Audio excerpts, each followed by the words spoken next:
just coming in and kind of getting thrown to the wolves a little bit this summer with Coach Mick in the weight room and trying to figure out how to take a snap just, with the guys out there when, they're out there working and throwing on their own. But he's doing a good job. But all three of these guys have done a great job this summer. And they're gonna battle it out. It starts, it started in the spring, it continued throughout the summer, and now here we are, first day of spring or summer practice starting tomorrow. So those guys will be here for you. You guys can chat with them, and then we'll just take a few questions here. All righty, we'll open it up over here to the right. Dom Tiberi, WBNS. Coach, I know you've been asked a lot about the quarterback situation. You had hoped to have a starter name coming out of spring ball. That didn't happen. Do you have in your mind when you want to have someone named, and do you see a scenario where two guys might play?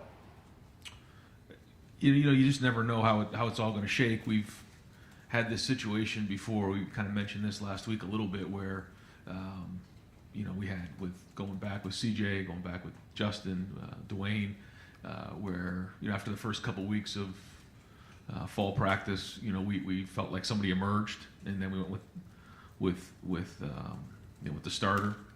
But that evaluation continued into the season. Remember that first year with CJ, it was into the third game he kind of had that shoulder issue, and then Kyle played in that game, and then CJ went back in. So you just never know how things are going to go. But in an ideal world, you'd love to have somebody emerge after the first week or two, and we usually have that scrimmage on that second week on that Saturday, and usually have a pretty good feel.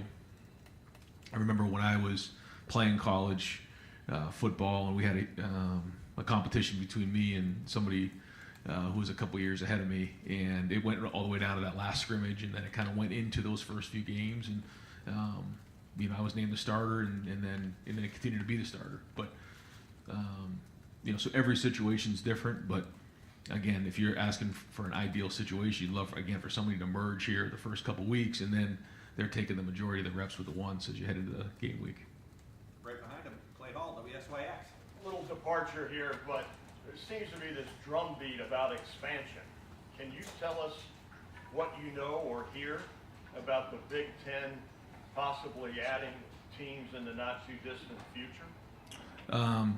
I don't know. You may know more than me. You hear different things going on out there, and certainly I know the Big Ten, wants to position themselves well in the future.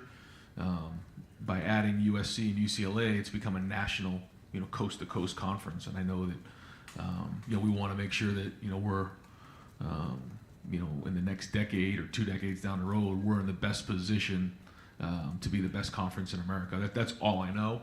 And I know that there's rumors out there, but that's all. I think there'll just be 1, 2, or 3 or maybe 2 in the not-too-distant future. I mean, you're starting to see conferences become a lot bigger than they ever have. That's for sure.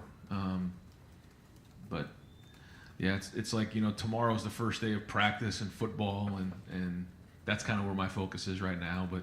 But you're right. Every year it just changes so much. Sometimes it's hard to grab onto.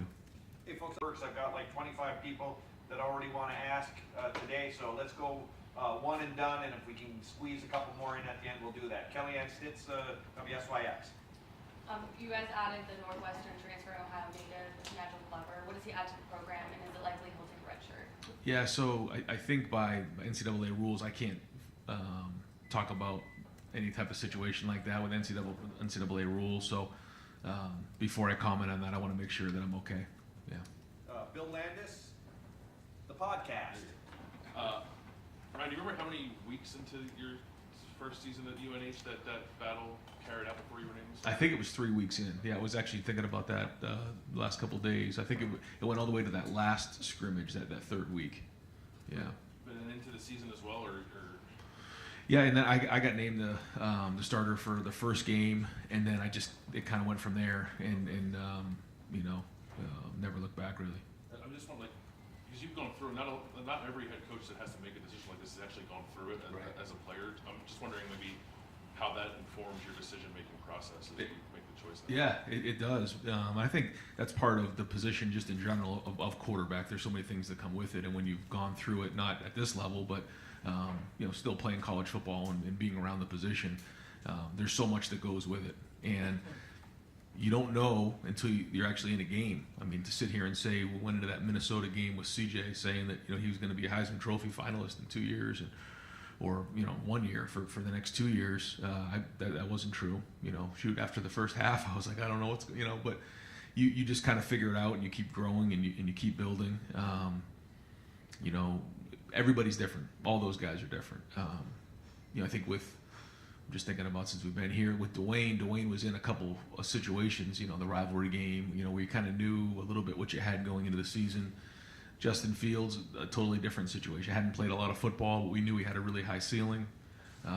These guys are a little bit different. The good thing about both of these guys is they've been in the system for a little while. So, Kyle is into year 3 and Devin into his second year. So that's good. They know the system, but now they have to go play. And, when do you really know? Once you start playing games. But I think that's part of it is playing the position, coaching the position, and just, seeing things in practice that you're projecting to say, okay, we think that based on what we're seeing in practice that they're going to do well in the games. If you don't know until the game starts, can you envision a scenario where you don't make a choice and you play them both the first few weeks? I mean, I can. Yeah, I mean, somebody has to emerge to be the starter for sure. Yeah, and if you don't know, then you just keep pushing forward. I'd like for somebody to step up and for that to happen, but you just don't know. Joe broke his hand that 1 year. I mean, there's things happen. You think about the year that the national championship was won here. It took all 3 guys. So the message to that room is going to be that we need to be the best quarterback room in the country. And whoever's playing on the field, the other 3 guys need to support him, and they need to keep pushing each other to be the best room. And right now, that's the focus. Right behind Bill, Cameron Teague Robinson, the Athletic. Ryan, at the end of the spring game, you mentioned how much better the secondary had been that spring. They're breaking on balls more. What do you need to see from that group this in fall camp to see that they're taking that next step? Yeah, it's continued into the summer. Just the competitiveness.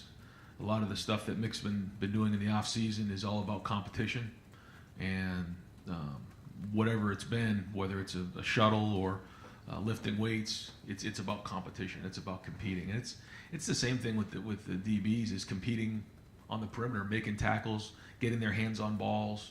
I mean that's what it comes down to. And if we're competitive, if we're fierce out there, if we're tough, if we're smart, then we'll have a chance. But everything we've seen so far is very encouraging. Right next door, Rob Aller, Columbus Dispatch.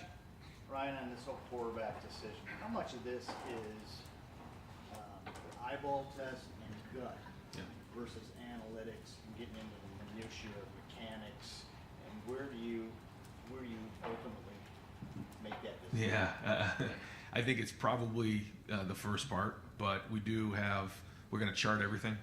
We're going to chart one-on-ones. We're going to chart 7-on-7. We're going to chart competitive teamwork. All of that. We're going to chart drives. Turnovers. So that part is kind of the analytics part of it. And then, like you said, there's the eyeball test of just what do you see. When someone walks in the huddle or before a drive or on that 3rd and 3 or in the red zone when the game's on the line. What's that going to look like? Because to me, that's where quarterbacks are at their best. When you have to win the game, they're the most competitive guy on the field. And I think where we got, Dwayne, I think about like all the way to that Maryland game where he had to really go win the game with his feet. You think about the Clemson game with Justin when he took that hit and came back and throw 6 touchdown passes, or just the way that CJ attacked that last game against Georgia. Like, that's what we want. We want the most competitive guy on the field. And it doesn't happen overnight, but that's what we're working towards. And like you said, I can't sit here and tell you like there's a certain statistic or analytic that we can say, yes, this is going to be our guy. And so we'll just keep working towards it. Tony Gervin, Buckeye Huddle. Ryan, how does the battle for the scout team quarterback shake out, and what could Lincoln give you there? Yeah, I think he can really help us, especially with some of the quarterbacks we see that are more athletic. It's one thing to go through, a drill with a quarterback that maybe can't disconnect, but when you're reading a defensive end or you're scrambling or those type of things, to have somebody who really can mimic what the other quarterback's going to do, that's really good. It's different. The guys in the back end have to cover a little longer. The guys, have to pursue a little bit more. You got to cage the pocket a little bit. So all those things I think Lincoln can do. Who knows? I'm not going to put a limit on what was going to happen this year, but if it plays out the way we think it might, Lincoln will have a great opportunity to go against our defense and grow and learn. But I'll be surprised if he also doesn't have a chance to get in a game this year and get his feet wet. So we'll see. But yeah, to your point, I think that's going to be a weapon for us. Nathan Baird, Cleveland.com. You talked before about, I guess you were just kind of alluding to this, you said before that driving the offense for points is being like the crucial part of this evaluation, but as you're just saying, like with CJ last year, there's maybe a higher standard for doing those sorts of things under duress. Is it just things on a football field that you've been evaluating for a couple of years to make that decision, or are there things you're learning about these guys as people that factor into that, and can you kind of explain what that is? Yeah, no, a big part of it is who they are as people, what's going on off the field, what's going on in the locker room, because those guys have to believe in the quarterback, and that's a huge part of it. And it starts in the weight room. You guys have heard me talk about that before with Mick, and the guys see the work that's put in, they see the leadership, the ability to stand up in front of a group of guys and project and talk to them and lead them, and those all matter. We put that in front of the group in competitive situations to see who's going to win, and the team has to believe in the quarterback. And like you said, it's not all on the field, but certainly ultimately that's what it's going to come down to. Front row, Joey Kaufman, Columbus Dispatch. Ryan, just on the other side of the ball, and we'll talk to Jim tomorrow about it too, but the jack position was something you guys shelved in the spring, and now with Mitchell Melton being back, sort of a lot of guys being at full strength, where does that fit into the picture? As camp goes on, we'll start to go back into that, personnel grouping and see how it plays out. The number one thing is, we've talked about this, is that you want to put your guys in the best position to be successful. And so if we think that the jack will give us something, we have like 3 or 4 guys that we think would be really good at the jack position, we'll do that. And so, he'll kind of talk through that with the defensive staff, and as we get, through the first week or two, then we'll start diving into that. But it's certainly a package that brings a lot of, confusion to the defense, and it's a little bit different in terms of the fits. So it gives us something, but at the same time, we want to make sure it's the right mix. Austin Ward, Rivals, dotting the I's. Ryan, it seemed like most of the injuries and stuff that you were monitoring in spring were guys were going to be ready to go by training camp. Are there any that will limit, any that will carry over or limit some guys at all at the start of camp? And if not, how does that change competitions with having Evan back or Jacob James? Like, it's different than spring. Yeah. And how long could those last? We keep talking about the quarterback. Those Right. are battles too. Absolutely, yeah. We're at full strength, so it's a big part of the preseason is getting the work you need, getting guys ready, but keeping them healthy and getting ready for that first game. But guys have worked hard to rehab to get to where we are, so we feel good about that. Now we're at full strength. I mean, we're 4 deep now in a lot of areas, and so we'll be able to at times go 2 fields where we can get reps on one field, reps on another, instead of trying to get 4 groups in. That'll allow us to get double the amount of reps in less time. So there's a lot more guys, and that means a lot more competition. And like you said, now where you may have had 1 other guy at your position, now you're gonna have 4 at the running back position, 5. So that's always good. It's always good to have competition in there, and that's what this whole offseason is about. Has been about competing. So we'll keep pushing that message forward. Dave Biddle, 24/7 Sports. Ryan, you talked about this a little bit at Big Ten Media Days, kind of paring down the rotation up front on the defensive line. Still rotating, but maybe using your best guys more in big games when the game's on the line. Can you expound on that a little bit, maybe how your conversations with Larry went with that? Well, I think we now have guys who have experience going into the season, and I think that they can handle a lot more reps. Now, we still have a long season to play, but it typically comes down to how many guys do you think can play at starter level, and those guys will play. But I think the D-line that we have, these guys can handle more volume than maybe in the past. So, we'll see how the younger guys develop. I mean, it's always good to have enough, more guys who can play in a game. You feel good putting in a game to rotate a little bit. But these guys can handle more, and I think you'll see them in there more. Stephen Means, Cleveland.com.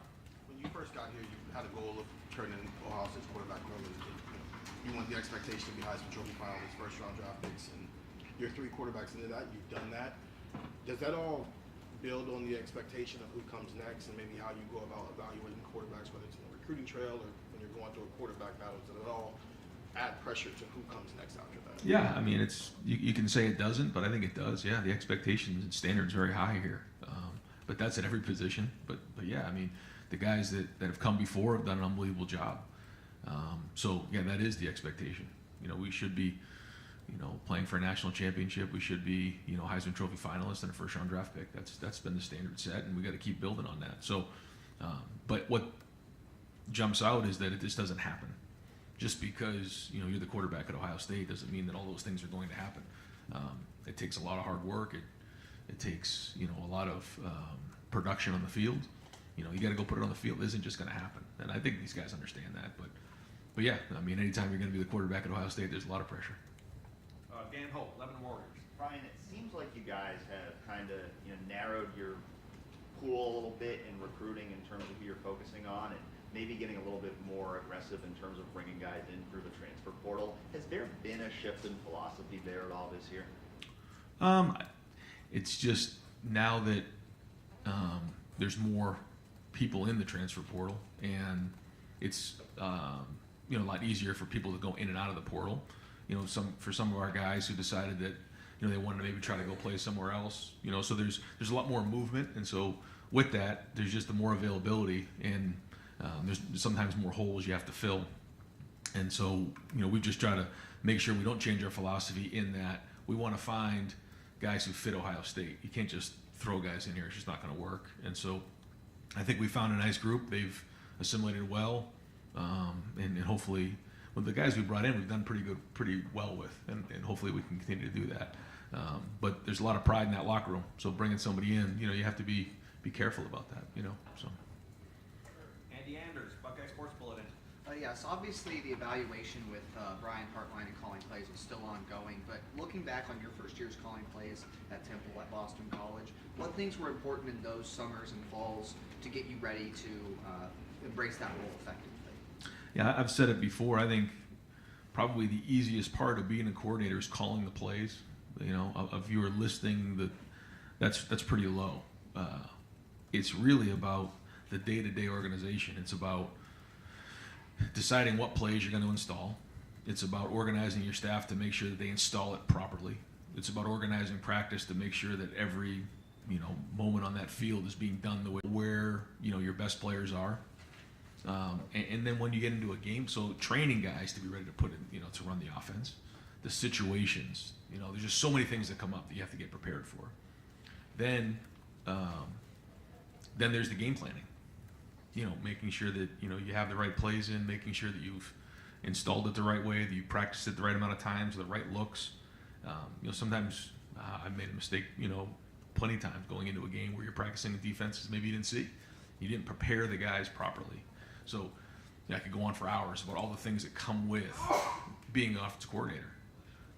The calling the plays, once that's done and it's on the board, I mean, you have a sheet of paper, and if it's on the sheet, it's good enough to call. Now, there is an art to it, and there's adjustments in game that have to be made, but it's all the other things that come with being a coordinator. And so I was fortunate enough to have really good guys around me that helped me with that. And, you know, Brian's doing a really good job for the first time, you know, in the first few months of doing that. And now this is his first preseason going through it. And the more he can do of that, then certainly allows me more opportunity to move around the program and do more. Second row left, Steve Hellwagon, 24/7 Sports. Yeah, Coach. Secondary, you know, has gotten a lot of attention, and you added a couple transfers there. I know that Carter was injured a little bit in the spring, but is the hope that you have that kind of competition at all 5 of those spots going in, and what you're feeling about what that'll look like? Yeah, I think the corner position will be very competitive, but Denzel Burke has had a great offseason, so we're expecting him to have some of his best football this fall. Jordan Hancock's had a great offseason, but Davison and Lorenzo and Calvin and Jermaine and Jair, I mean, they, you know, again, a lot of depth there, so very competitive. But then also at the 3 safety positions as well.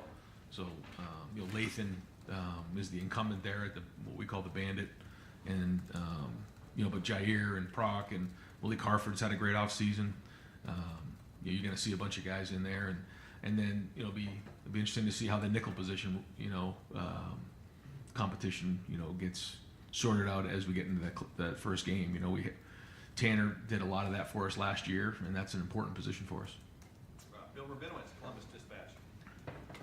Eventually, you will name a starting quarterback, but how close do you think you are right now, and how close do you need to be to have either one of those guys be somebody that you're comfortable with? I mean, only one's going to start, Sure. but how important is it that both are ready? No, I think it's a great question because, I remember a couple years back when we had a pretty loaded wide receiver or a quarterback room. I think we had Jack and we had CJ and I think we had Quinn and Devin came in. It was a busy room.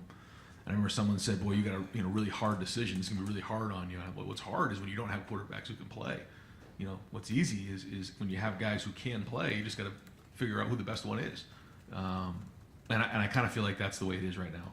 But to say that they're ready to play right now, I don't know. I mean, we got to jump into this practice and figure out where we are in the first couple weeks. But I have a feeling that both guys are going to be starter level right away. I don't know. Halfway through the season, I don't know. I don't know how the journey is going to go. But you're right. I mean, it's a good problem to have if you have a couple guys that you feel like you can put into a game and can go play. But we're not there right now, and you just don't know how it's going to shake. Doug Maurice, the podcast. This is a logistical pre-question. Early in camp, will Devin and Kyle split the reps with the ones as you can figure this out? Yeah. Okay. Yeah. I saw someone say that one of the most important relationships in the building is between the play caller and the quarterback. As Brian works into this and however this transition goes, what do you want your relationship with the starting quarterback especially to be potentially in a world where maybe you aren't calling the plays on Saturday? How much do you want to stay connected or need to stay connected to that starting quarterback? Yeah, I think it's critical that I stay connected in all of that because I think you're exactly right. However we end up calling the plays or not, what matters is what the quarterback knows and how it's all tied in together. And so if we're all talking the same language and when we game plan, if the quarterbacks understand exactly why something's being called and all those things, and that's why I have to be in those meetings and will be in those meetings throughout the whole season. That's to your point, to me, the most important thing, because when you call a play, the quarterback should know exactly why are you calling the play. We're calling it to take a shot. We're calling it to get a completion. We're calling it because we're expecting, whatever. And that takes a lot of work in the meeting room. That takes a lot of preparation. And so that's a part that I will be involved with. And just a clarifying follow-up that's tied to the first question. As you and I don't know if we talk about this sometimes. It's like, hey, you're either going to be the play caller or Brian's going to be the play caller. And that's it. It's one or the other. Is this going to be like an emerging, your involvement, especially during the week, right, may lessen, may increase? It's not. Is it maybe not like a clean break? You make a decision one way or the other, but you are trying to figure this out during the course of the season, how much, week to week, you are directly involved with the offense or not. Yeah. It's not going to be a clean break for sure. That's just not going to happen that way. But, as things go along and the more comfortable I think we all feel, then we go from there. But we did that a little bit with Kevin. My first couple years here, we kind of both were very much involved with it. So, as long as everyone's communicating, everybody's on the same page, because there's certain lessons you have to learn as you come up and do it. I went through it as a coordinator. I've done it as a head coach. And so you try to share your experiences. I'll try to share my experiences with Brian on a daily basis and Justin Fry. Both of those guys are very, very good. Joe Philbin has an unbelievable background of calling plays and organizing offenses, so he really can help as well. And usually you're just trying to give them what you've learned, the scars that have come up over the years, and so over the season it'll continue to evolve, and how much and how fast is still yet to be seen. We got time for one last question. Tim May, Letterman Row. Okay, this will be a compound question. You guys are beautiful. At the end of the last century, you were competing, like you said, for a starting job. at New Hampshire. What were the thoughts that got you through that camp? And how many of those thoughts were also had butterflies in them? Then as the season progressed, I think at one point you had thrown 8 touchdown passes, but 10 interceptions or something like that. Yeah. And they stuck with you. You understand what I'm saying there? 1000%. In other words, once they made their decision, they stuck with you. So, you know, I know that's like a convoluted. No, I know what question, you're but asking. How important is Yeah. it once you get to that point, what gets you to that point, and then the confidence the coaches show in you when you are gonna have ups and downs? Yeah, I mean, ultimately, you just have to go compete. And I think I got myself a little bit jammed up early on with a little bit of, trying to be perfect. Yeah. And then what ended up happening is, you start making interceptions because you're worried about being perfect instead of just going, compete, and playing. And, how it all shakes out, you got to prepare the best you can and compete as hard as you possibly can. And then the more you play, the more confidence you get, And so, but that's part of coaching too, is the coaches bringing them along and building up their confidence that, hey man, you can do this, because there is self-doubt that comes in every now and again, and you have to fight that. And there came that point, we saw it with Justin, we saw it with CJ.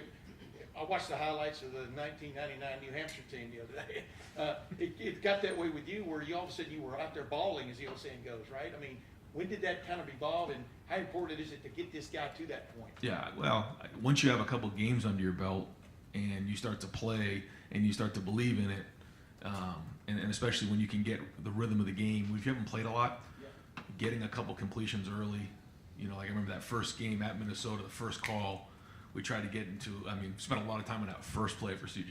It was like, it was an unbalanced, we moved the guy over just to throw a hitch and he completed it. Like, okay, we got that under his belt. Because, all the thoughts that go through your head as a quarterback, and then once you find the rhythm of the game, your instincts just take over when you can stop thinking about things. And I think that's where, the experienced quarterbacks, they know what to expect, and they just kind of find the rhythm of the game and they throw and catch. Early on, you can kind of talk to yourself a little bit and spin yourself into a tizzy. And so but that's part of the coaching. That's part of bringing along a young quarterback, which, I think there's an art to it. I think there's a part of that you have to really consider when you're bringing somebody along. How are you doing that? You can't just throw them out there and expect them to, like that's why I felt, I think I've said this before, coming out of the Oregon game, we put too much on CJ. That was too much for him. We should have played better defense and run the ball. We didn't. He threw for over 400 yards. That wasn't CJ's fault. But he's getting a hard time, after the game on social media and everything. That was not CJ's fault. That was our fault. And that was a mistake, and you learn from those type of things. But I think that's all part of bringing along a young quarterback. Coach, thank you very much. Yeah, you got it, guys. Thanks. All right, I'll be right back with one of the quarterbacks, guys.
All right, folks, we have Kyle McCord here. We're gonna open up Andy Backstrom, Letterman Row. Fourth row right there, Kyle. Kyle, what's one thing that you learned in this process and maybe you didn't expect to learn going into this quarterback competition? I think the biggest thing is just controlling the things that you can control. Taking it one day at a time and focusing on getting better. Those little steps. I think sometimes it's easy to get caught up in the big picture, and you don't make any progress doing it. I think the most important thing is focus on it every day and making the steps to become the best player you can possibly be. We will go Ari Wasserman, second row right, The Athletic. When you're in a program for multiple years, just in a world where people are leaving and they don't win jobs and going to new places, what do you think the continuity does for a quarterback battle, and how more comfortable do you feel in a system, being familiar with everything and the way that Ryan has done things here? Yeah, I think his track record obviously speaks for itself, I think you look at the guys that have stuck around at this program. I mean, they all go on to do really good things, and so even though it didn't happen exactly right away for me, I knew that it was a marathon, and that if I stuck around and trusted the process and kept getting better, and that I'd put myself in a good position. We will go fourth row middle, Pat Murphy, 24/7 Sports. Ryan was just talking to us about his first year as a starting quarterback and trying to do too much early on. He threw interceptions when he shouldn't. You've obviously started the game, you've played a decent amount, but how do you kind of approach, if you're the guy week one, not trying to overdo things and just kind of play the game? Yeah, I think just doing your job is the most important thing. With the team, around us here, I mean, O-line, the receivers, the running backs, tight ends, I mean, they're going to make plays for you, and then just sticking, I think, to the routine plays, and then when the opportunities present itself to go out and make a big throw or make a big play, that's when I think you let your talent on display. But that'll come. I think just getting in the flow of the game is important, and getting the ball to the playmakers and letting them go to work. Kyle, deep right field, Spencer Holbrook, Letterman Row. Kyle, you obviously have good receivers to throw to the spring, but having Marvin back in full capacity means not always practicing in the spring. Julian and Mecca being back, all of your running backs being there. Does it feel a little more comfortable? Will it feel a little more comfortable in fall camp than it did in spring to have all of your weapons back? Yeah, I think spring was good for those younger guys, getting first team reps, and then I think, like you said, getting Marv, Mech, and Julian all back healthy. I think those three are without a doubt the best receiving core in the nation. So I mean that's obviously going to help.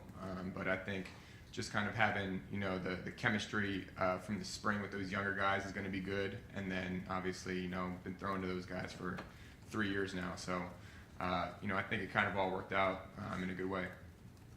Third row right, Cameron T. Robinson, The Athletic.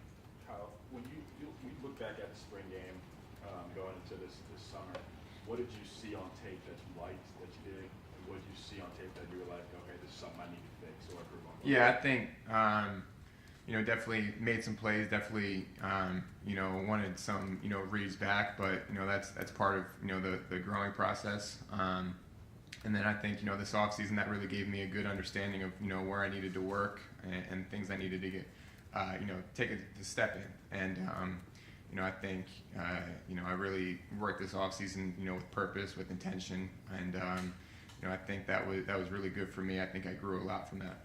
Was it like a timing thing spring, or just kind of getting a hold of the system, something specifically? Yeah, I think just a little bit of everything. I think there was a lot of good to take away, and then definitely some things you wanted to clean up, and so.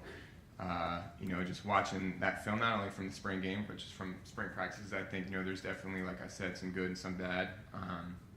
But just, you know, taking, you know, the things that you want to improve on and, you know, really honing in on them and, you know, not shying away from them and, you know, just trying to make, you know, every weakness a strength, I think was really kind of the mindset this offseason. Right next door, Rob Aller, Columbus Dispatch. So there's two parts to this quarterback thing, right? There's the mechanics, analytics, what you're doing on tape, where your hand is, where your hands are. And then there's the relational side, like leadership and command of the huddle. How do you go back and forth between those two? Is it thrown into the same soup, or do you have to like compartmentalize? Now I'm gonna work on this, and I'm gonna work on this. Yeah, I think, like I said, I think being intentional is important. You know, I think, you know, there's a time to work on, you know, mechanics, obviously, like going out there in the field and, you know, watching film of yourself and, you know, being, you know, your own hardest critic. I think that's important.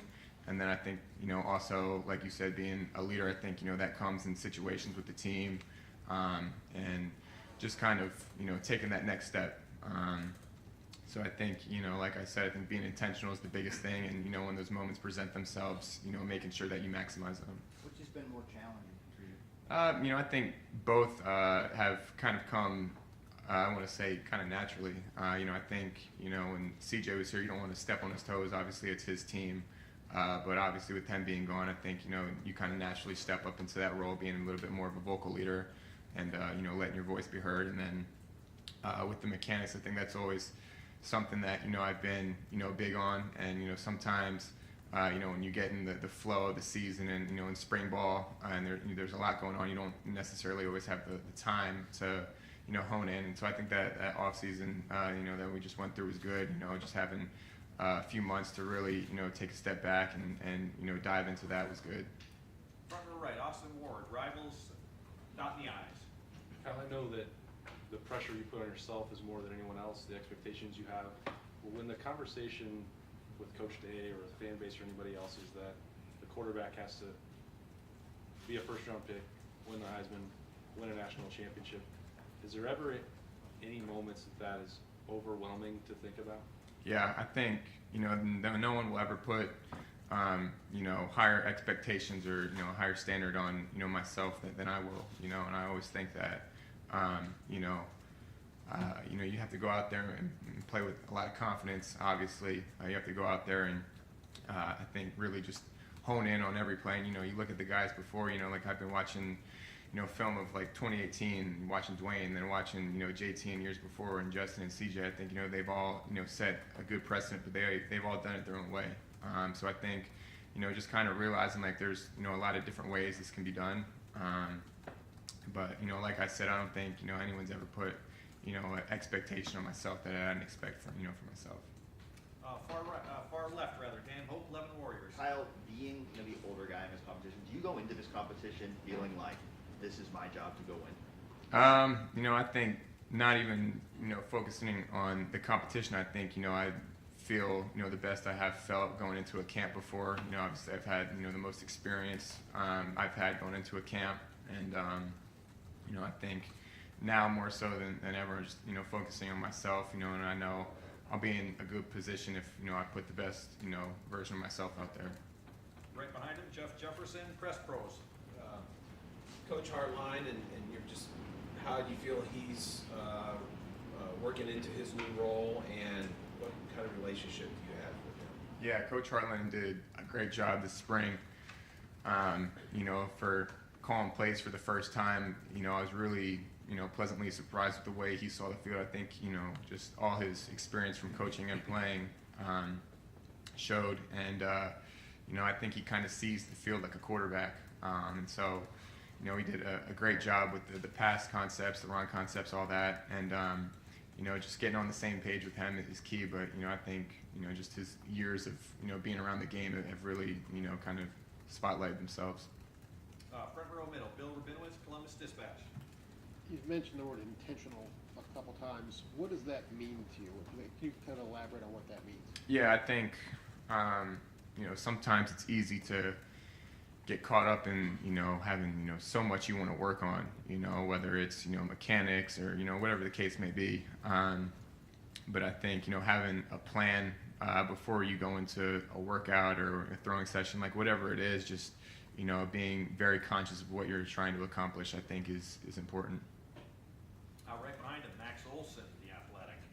Hey Kyle, when you think back to your first fall camp here as a freshman, you're competing with CJ, they bring in Quinn. Kind of where is your confidence level then, and where is it now? Yeah, I think, you don't know what you don't know. Going into that first fall camp, I didn't know what the schedule was going to look like. I didn't know what the practices were going to look like and all that. And, having 2 fall camps under my belt and, going into year 3, I think, you have a good understanding of what to expect. And, you know what it takes to, get the job done. So I think, just having that experience is very helpful, going into that 3rd one. Front row right, Tim May, Letterman row. You got Coach Dennis, you got Coach Finch, you got Brian Hartline, you got Ryan Day. Who are you listening to the most? I think all of them have, a lot of good insight, and the good thing about all of them is they kind of, preach the same things. And, obviously all those guys have a different way of getting it across. So I think, just all of them really, they all know what they're talking about. They've all had, a lot of years of experience in the game. And, you look at all their track records, it speaks for itself. So, really you can't go wrong with who you're listening to and who you're getting advice from. And real quickie, considering your head coach was in this position many years ago, fighting for a starting job, but also then played and stuff, how much do you just lean on him to a certain extent, Kyle, to kind of understand what's important? Yeah, I think it's always helpful having a coach that's played the position. There's definitely something to be said for a guy that stood back there and taking snaps and played quarterback. And obviously I think you look at what he's done, it's no secret that he's the best, I think, in college football at developing guys. So anytime he gives you a piece of advice, you gotta take it and really apply it. Right behind him, Nathan Baird, Cleveland.com. What's the most important football thing that you accomplished this summer? Oh man, I think honestly, just being able to get up in the team and just be a vocal leader. I think that's really important with the quarterback. I think you watch those best guys like Brady, Burrow, and Rodgers. I think the one thing they obviously all have different styles of play, but they're all very vocal guys. And I think that was kind of the next step in my leadership process, is being heard. And I think this offseason I did a good job of getting up and talking in front of the team. Deep center field, Jeremy Birmingham, dotting the I's, rivals. I've known you a couple of years, and that is not really in your personality sometimes to be that loud guy, that vocal guy. Yeah. During spring ball, you were very demonstrative in practice. We saw you throwing a football up and hitting the ceiling in the Woody after a touchdown. Is that intentional, or is that just coming out of you naturally now because you're being put in this position potentially to lead? Yeah, I think that is just kind of the joy and the competitive nature when it comes to playing this game.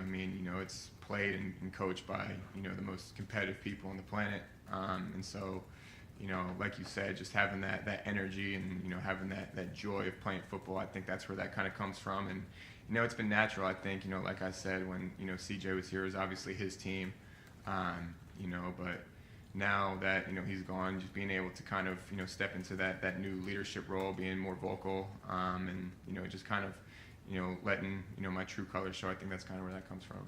Got time for just a couple more. Second row left, Stephen Means, Cleveland.com. You mentioned a couple times that you didn't really want to step on CJ's toes when it was his team, and so maybe you kind of backed off a little bit and let him have his moment. So are there just things about you and your personality and your leadership that the team hasn't had an opportunity to see because you were showing respect to the guy who was in front of you? Yeah, I think that's kind of what I was talking about earlier, is just being able to get up and speak in front of the team. I think sometimes when there's too many guys trying to say something, the message can kind of get muffled a little bit. But now that he's gone and you kind of feel comfortable getting up and talking in front of the guys, I think that's kind of been that next step in that leadership role and that aspect of being heard and felt. Front row right, Joey Kaufman, Columbus Dispatch. Cal, as far as your working out over the summer, obviously you guys are not with coaches as much as far as strength and conditioning, outside of that kind of strength and conditioning stuff. What were some of the things you did from camps or coaches or private coaches, or sort of what was your summer like kind of overall from all that stuff? Yeah, so obviously, Coach Mick, got us right with the running and lifting, so getting bigger, stronger, and faster with him. And then, working with my quarterback coach from back home on just, mechanics and, all the little details of, the actual playing of quarterback. We kind of honed in this offseason, got some really good throwing sessions in. He came out here, I went back home. So just kind of, like I said, being intentional, if I'm in the weight room, being, very intentional with my lifts, and really focusing on, each individual lift and what I'm trying to get done, whether it's, the running, being very intentional with that, and then obviously going out there in the field and honing in on my mechanics. So those kind of 3 areas, and then, watching film and just trying to expand in all those areas. Right behind him, Doug Lesmerises, the podcast. Kyle, with where you are right now as a quarterback, what is your balance between making plays, wanting to take big shots, be a playmaker, versus making sure you don't turn the ball over or make mistakes? How do you see that balance right now? Yeah, I think getting on the same page with, who's calling the plays, and, with each play call, what the coach is looking for. And so I think that was one thing that Coach Hartline did a great job of in the spring, is, kind of let what he was looking for in each play, why he's calling a play, and understanding the reason behind it. And there will be times to make plays. I mean, obviously, with the weapons that we have here, and you go back and watch our film, like, we're going to take our shots, we're going to, throw the ball down the field, and the opportunities are going to be there. But it is when, they present themselves, you can't force anything. And, if a team wants to play, the safety's deep and not let you take anything, you got to understand that and work the underneath zones. And then, if they start getting aggressive and, trying to take that away, that's when, the shots are there. And so I think, just understanding the reason behind the play calls is important. And, I think that was one thing that, both Coach Day and Coach Hartline did a great job of. Where do you think you are as a quarterback in broken plays, once something breaks down, maybe you have to escape the pocket? Where are you? Are you good at that? Do you want to get better at that? Yeah, I feel like I am good at that, and I feel like you can stand up here and I can say whatever, but at the end of the day, I think the film will speak for itself. And final question, second row right, Bill Landis, the podcast. I know that you and Devin are really close. I'm not trying to paint this as anything other than that, but when you're competing with someone for a job, I'm sure you have some feel of your strengths and weaknesses compared to your competitor's strengths and weaknesses. When that's the case, do you try to accentuate the things that you think maybe you're a little behind in, or do you focus more on your strengths to try to elevate those and create separation that way, or do you just not think about it? Yeah, I don't think that's really something that crosses your mind. Obviously, when you're out there on the field, you're going to be competing with the defense, whoever you're going against, and so I think Devin will say this too. I think we definitely pushed each other in the spring, which was good. I think he brought the best out of me, I brought the best out of him, and I think it's been a really healthy competition with each other. And so when you go out there in the field, I think you're just focused on one thing and it's doing your job to the best of your abilities. Great. Kyle, thank you very much. Kyle. Thanks, Kyle.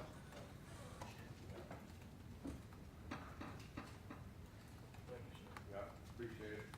The new most hated guy in the world, right here. Oh.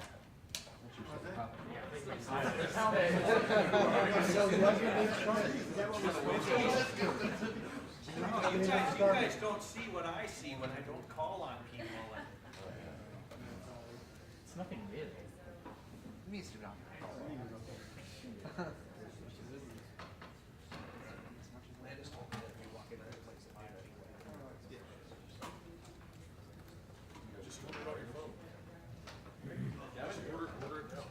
Because Landis is the All right, Devin, we are going to lead off your questions over here to the right, play hall, WSYX. Devin, do you think you and Kyle are just different versions of the same player, or is there a clear, I do this better, he does, you know what I'm asking here? Yeah, I guess I can get kind of what you're saying. Everybody has different skill sets. Not everybody's the same quarterback.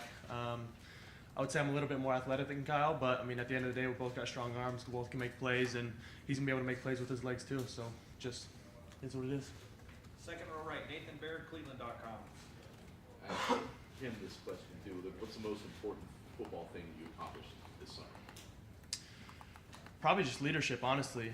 You know, when I hurt my finger, I wasn't able to do anything. You know, I wasn't able to do much of the lifts, but to be able to be in that locker room and in that weight room and just being able to vocalize myself and get guys going and push guys and really show guys that I'm here to do this thing. Front row right, Tim May, Letterman Row. Yeah, I was wondering, Devin, has Coach Jebbia helped you at all since spring and stuff? I mean, he aspires to be in that, you know, that room on the other side eventually. What have you gotten from him? What have you and Kyle gotten from him over the last couple of months? Tristan's been an extremely incredible resource for us. I mean, he's done it for 7 years in college, and so, you know, he's had ups and downs through his career, and he's had moments that a lot of us won't be able to you know, go through, and he's had moments that he wishes he wouldn't have been able to go through, but he's had them, and he's able to have learned from them and give us lessons on them. And we've been able to meet with him every day. I mean, I know I have this offseason. I've just grabbed Tristan every day and gone into the quarterback room and just watched tape. I mean, we've even watched tape of him at Oregon State. Doesn't matter what we're watching. I mean, he's just always given insight to, you know, different things that he did and different ways he performed. And, you know, he's given us a lot of tips that have been really helpful to me. And one quick, do you go into this feeling like in a golf tournament, it's the last round, but maybe you're trailing, but you have a shot? I mean, what is your thought going into this? Do you feel like you're even Steven coming out of the gate? It's none of that's even crossing my mind. You know, I'm just trying to go out there and help this team win. You know, whoever it is, we're just trying to be the best versions of ourselves every day, and we're not worried about, you know, at the end of a practice, we're not going to be like, oh, he did better than me this day or that. It's how did I perform? You know, what did I get better today? What was I really working at today to get better? And if I get myself better every day, that's going to be a really good, you know, few months that I build up. Deep center field, Jeremy Birmingham, the podcast Rivals. Devin, with this Dotting the summer, I's. with this summer going the way it did, with you not being able to throw much, you know, how did you handle that from a mental standpoint, number one, but when did you get back to the point where you were able to throw the ball normally and that sort of stuff? Yeah, I mean, when I first got back, I mean, obviously I came back a little bit early from my injury, whatever it was, a week or something like that. So it was a little different throwing the ball. Just even gripping the football was a little awkward at first, but I mean, that went away after, you know, a week of throwing. I mean, I was pushing it back home, like even while I still wasn't totally clear, just trying to get back to it because obviously, you know, I'm going to want to, you know, keep my edge and try to keep going. But it really wasn't different for me. I had the whole summer to keep throwing. We've had OTAs. I didn't miss anything. I mean, maybe a couple things in the lifts that I wasn't able to do, but then I'm fully cleared. And I was cleared maybe 2 weeks into the summer, so I was good to do everything and don't feel like I lost anything. Kyle said he's more athletic than you, by the way. That's all right. I'll jump higher than him today. Fourth row middle, Pat Murphy, 24/7 Sports. Devin, Coach Day was talking about when he first was named starting quarterback, he tried to make plays, and that turned into interceptions. Kyle's been out there a bit more than you have. He started a game, so he's gone through some of this already. How do you kind of mentally prepare yourself for, if you are out there week one, just playing the game and not letting it become too big and trying to do too much? Yeah, definitely. I think that's the biggest thing is not making it too big of a deal and trying to force things or I need to make this kind of play or something like that. It's just, you know, doing my assignment and making each play like it's just an assignment and I just got to hand the ball off right this player. I got to make the right read. I mean, nothing's got to be, you know, too extreme. Got to keep everything very level. 3 seats over to the left, Andy Backstrom, Letterman Row. Devin, you mentioned how during the time you weren't being able to play, you stepped up as a leader. Have you always been someone that's led, and how those workouts in the summer with Mick helped you kind of tap into that? Yeah, I mean, Coach Mick has been able to give me that voice as well, you know, working with him every day and, you know, getting me around lifting with the right guys and being able to vocalize myself to guys like Marv and Cade Stover and, you know, our linemen and stuff has been really helpful to me. I feel like I've always had that, you know, those leadership qualities, but coming in as a freshman behind CJ Stroud, it's like, what are you going to vocalize as? You know, I haven't done anything on the field or anything. Even still, I haven't done anything on the field, but, you know, they've seen me in spring, they've seen me vocalize myself, and I think they trust me. Third row right, Cameron T. Robinson, The Athletic.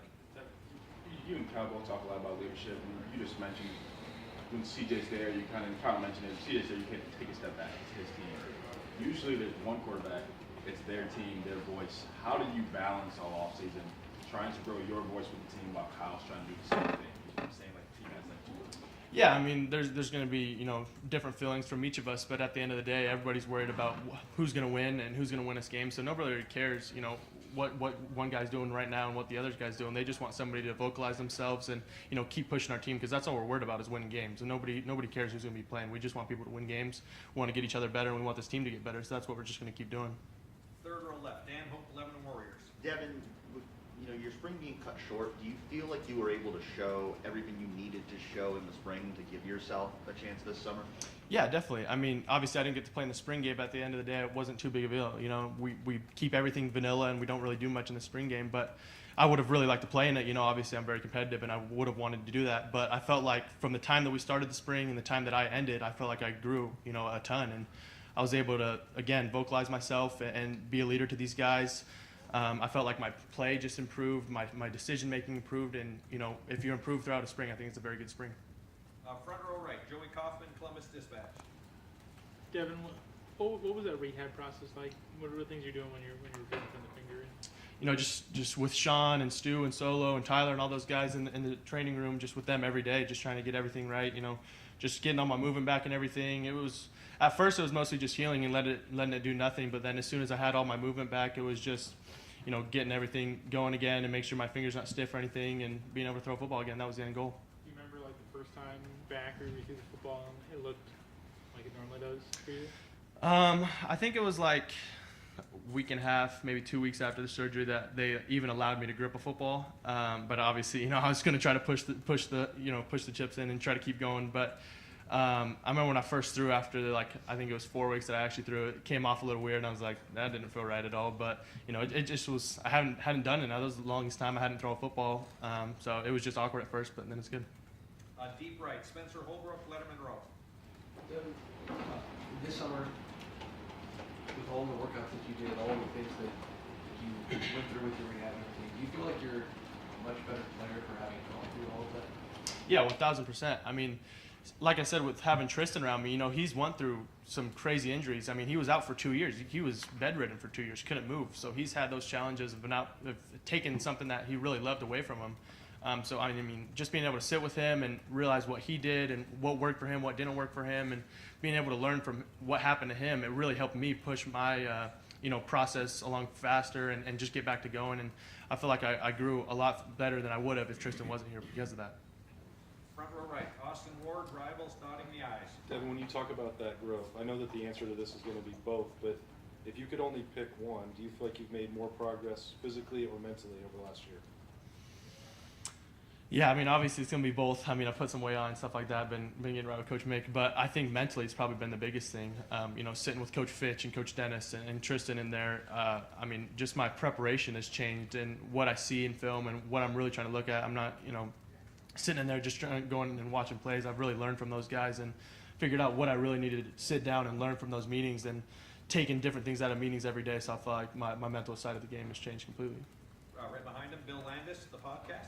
Devin, you're expressing a lot of confidence right now that, you know, the time you had to miss is not any kind of setback for you. But when it first happened, did you approach it that way, or was there any part of you that was like, well, that's it, I'm hurt? No, I mean, it was funny. When I first got hurt, I called my dad.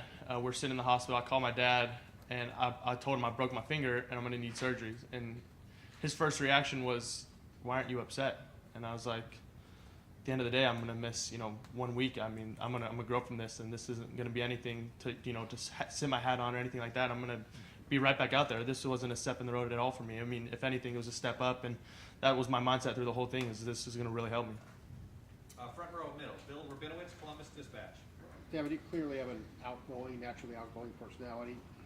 Kyle seems to be more on the quieter side, at least, you know, what we've seen. How would you kind of contrast and compare your personalities?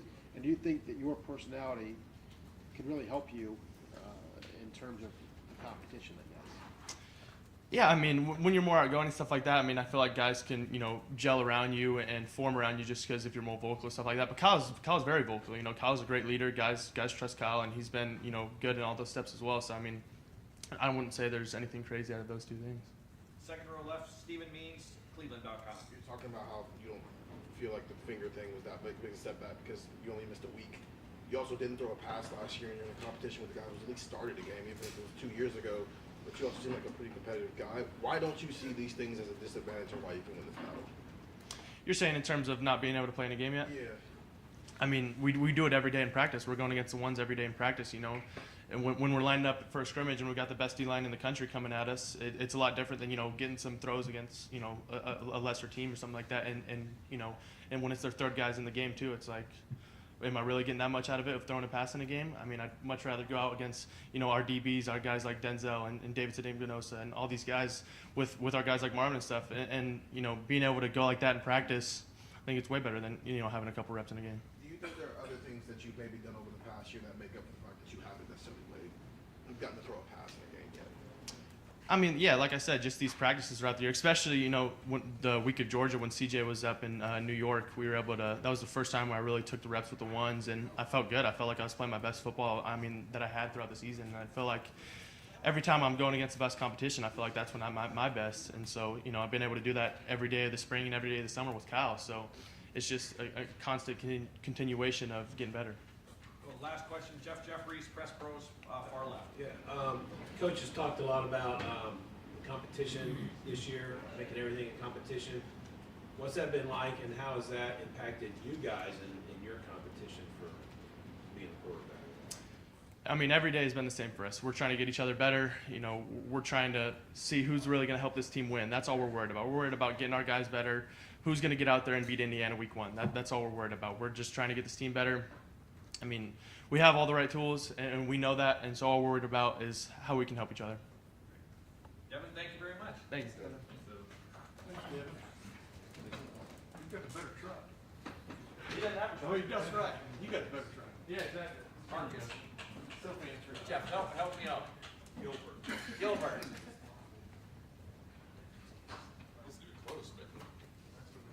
Yes, you are. Yeah.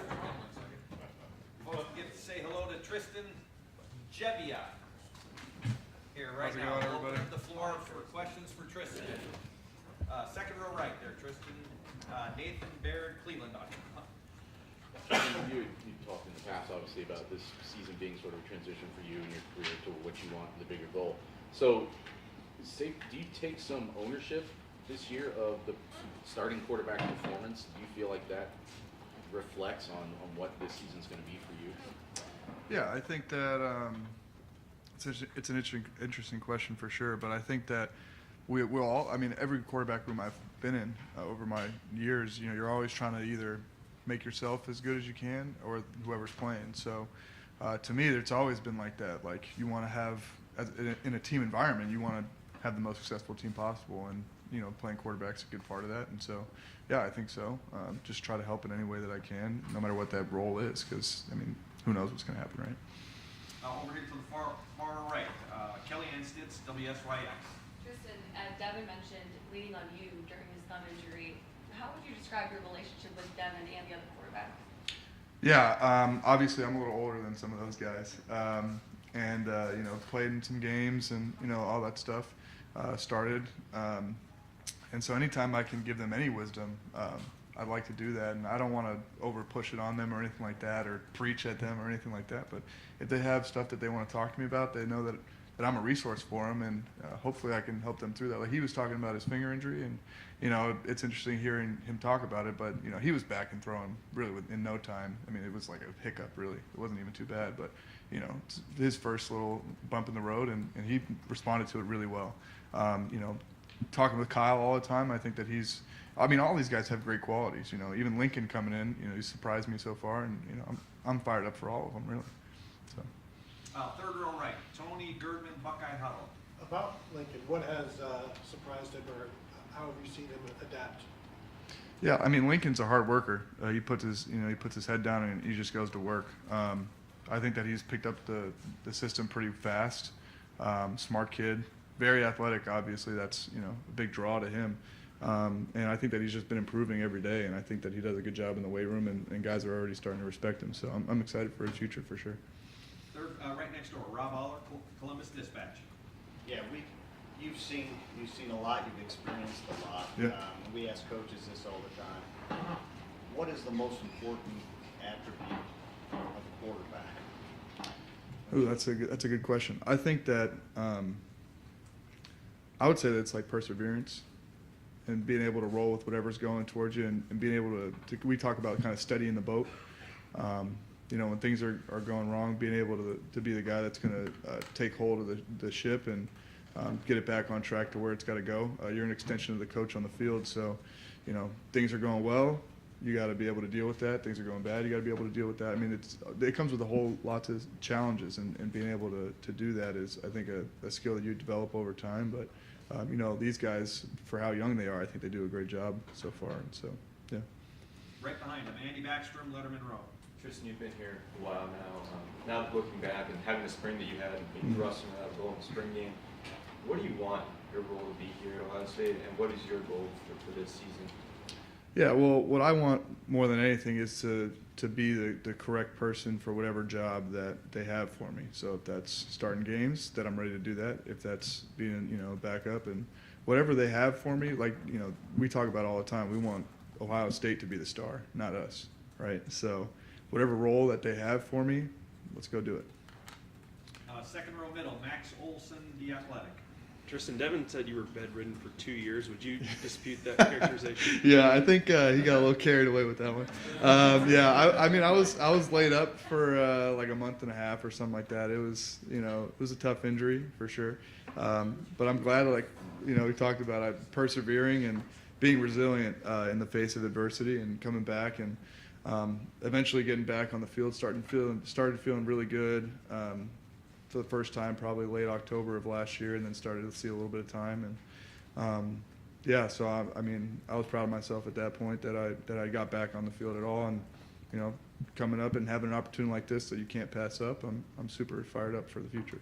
When you think back to 2016 and committing to Mike Riley and the Calabrasca movement and all that, Calabrasca, and the journey you've been on since, Yeah. like, how do you look back on just the way that you know, the twists and turns of your college career?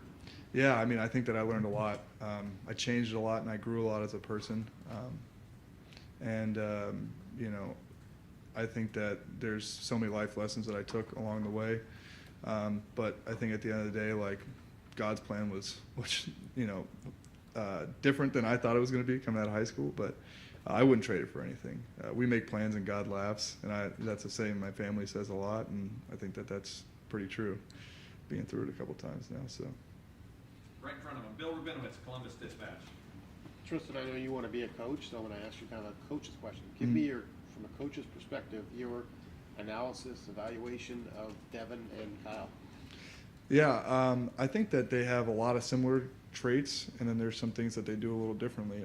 I think that Devin has a way of, you know, extending plays. I think that he does a good job there, and Kyle's been around it a little bit longer, you know, so he's got some good qualities as far as, like, depth of knowledge in the system. But I think Devin's, you know, catching up, and he's been doing a great job in the offseason, meeting and talking ball all the time. And, you know, it's really impressive, honestly, the amount of knowledge that they both have. And I think that's a good tip of the cap to Coach Day and Coach Hartline and Coach Fitch and Coach Dennis, who, you know, have been working with these guys for a long time. And, you know, they're not like, you would think that they played a lot of games, let's put it that way, because they're both very sharp. You've been around a long time. Could either of them start in most places you've seen already?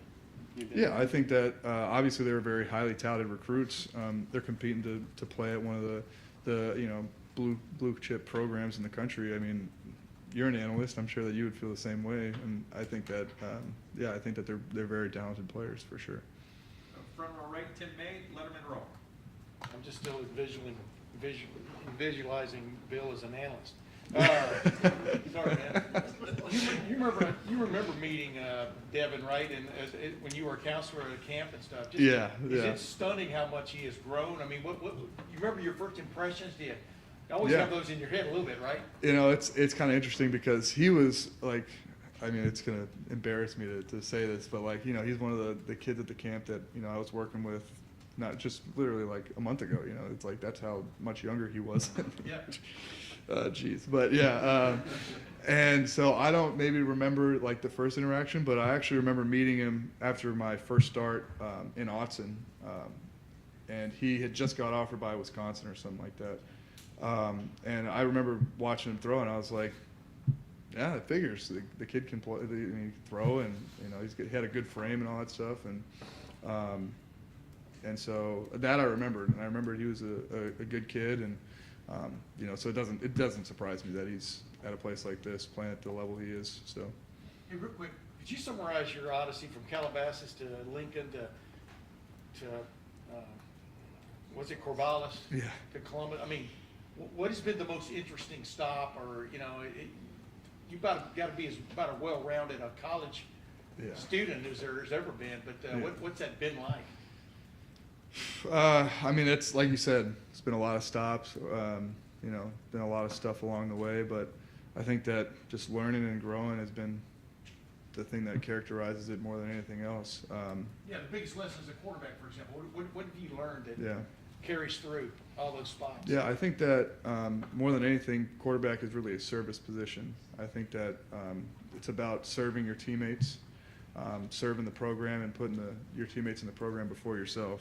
I think that's one of the biggest things that I learned, and I think that philosophy is what led to me being a captain 3 times at Oregon State, even with my injury, and that's the thing I'm most proud of is that guys were able to look at me even when I was going through some tough times, to be able to lean on it. So yeah.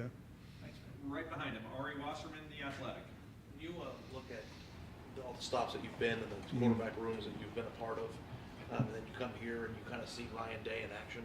What is it about him and his coaching style, or is there anything that he does that has kind of made it make sense on how he's had 3 first-round picks, and does that put in perspective for somebody who wants to kind of follow that path too? Yeah, I've been fortunate. I got to be around Mike Riley when I was a young player, and he obviously had a boatload of experience and knowledge, and that season didn't go so well for us. But and then playing for Jonathan Smith, he's obviously a bright young coach in college football as well, and does a lot of things really awesome. I think that Coach Day is super detail oriented, and I think that even the littlest things will come up in a meeting, and being able to recall that and know that information when you take it onto the field is a big part of the offense. And obviously, he's been a coach here for a while, and it takes a lot to be a coach at a program like this. And so, I mean, I've been very impressed so far, and obviously was impressed watching him on TV, but working with him day in and day out, I think that it's surprising how approachable he is and how much he wants to pour into you, and I really love that. So.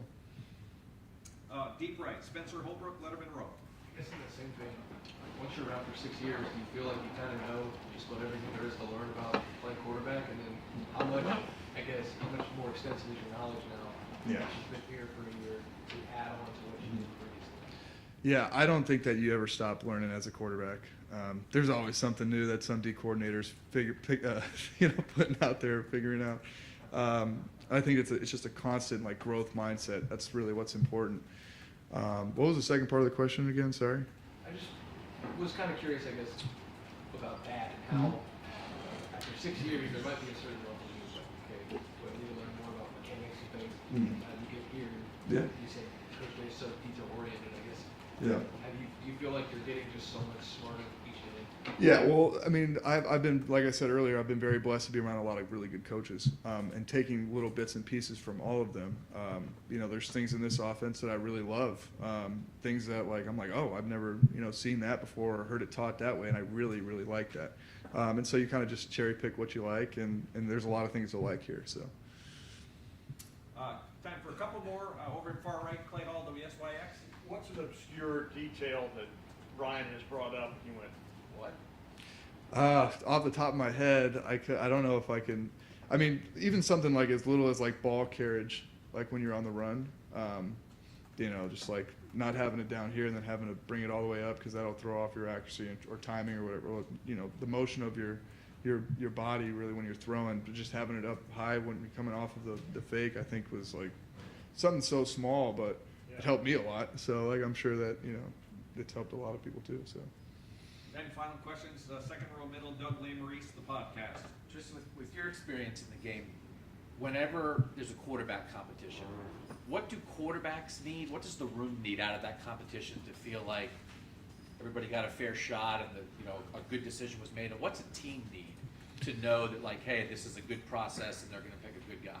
Yeah, I think reps probably. There's really no substitute for reps, right? Getting in the huddle and being put in some situations that are, tough, like you do third down periods or blitz pickup periods. And sometimes there's really no way to display you know, your courage on tape until you do it, like standing in the pocket and taking a hit and still delivering a strike downfield. It's a tough thing to do if you talk to anybody that's played quarterback, but watching at home, you know, you don't think about those things very often. But I think that, you know, they got a good process here. These guys we all have been getting a lot of reps, plenty of opportunity to prove yourself to the coaches and to the teammates around us. And, you know, even just being day in and day out in the weight room, I mean, you can't fake that. They're going to find out who you are pretty fast, your teammates. And what's been great about being here is that I said this actually recently to somebody, that this is a blue chip program, but you know, the guys in here they're blue collar guys, and that's something that Coach Mick does a really good job of, making sure that nobody's head gets too blown up. And that's one thing that I was surprised at when I got here, was how amazing the guys were off the field and how cool they were. Because, you know, outside looking in, you're like, Ohio State, you know, how nice are these guys going to be? But, you know, I'm very blessed to be a part of this team for sure. Blue chip, blue collar, you gonna trademark that? Yeah, maybe I should make a shirt out of it. Huh? Yeah. They don't like blue. Yeah, they don't like blue. That's true. That's true. Probably shouldn't even said that in the interview. You can't even say that color. He said blue chip, blue collar. Yeah. Probably can't even say it. You're Thank not you supposed to very say much. that at all, huh? Yeah. All right. Thank you. Thanks, buddy. All right, folks.